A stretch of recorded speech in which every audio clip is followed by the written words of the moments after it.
Here's your daily update. Newsman Dennis Daily offers his take on the events of the day in another daily video blog. Hi, and thanks again, everybody. It's interesting how sights and sounds and smells can bring back strong memories. Here we are at my favorite McDonald's, scanning all the artwork on the wall. Of course, they'd have to have their French fries, but let's go back over here. Oatmeal raisin and chocolate chip cookies. Can't you smell them? Now, for a moment, let's forget about the chocolate chip and let us focus on the oatmeal raisin. When I was growing up in southern Indiana, my grandmother seemed to bake oatmeal cookies all the time, and they weren't oatmeal raisin, they were oatmeal chocolate chip. But she knew a lot about using oatmeal, and it's funny we call it oatmeal instead of oatmeal. She grew up in farm country. Here's a photo of her when she was 18 years old, and the little child beside her would grow up to be my dad. Even from an early age, she learned the value of oats and other grains because back then, particularly in the Depression, you had to stretch food.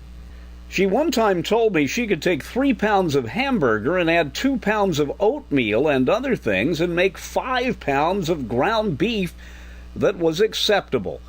But that's the way she raised 5 children during the Depression on a bottomland farm in Indiana.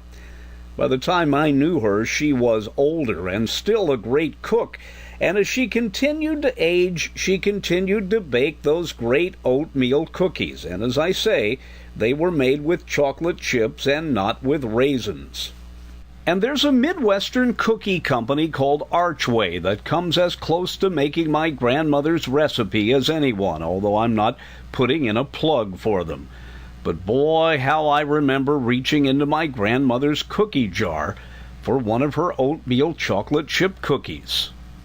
But you see, Grandma is gone, and when she died, she took her recipe with her.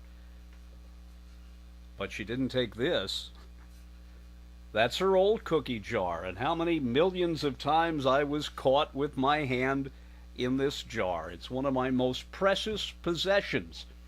Along with this, a candle that was on my mother's coffin, and this,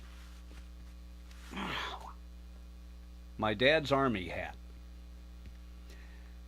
I'm Dennis Daly with your daily news update.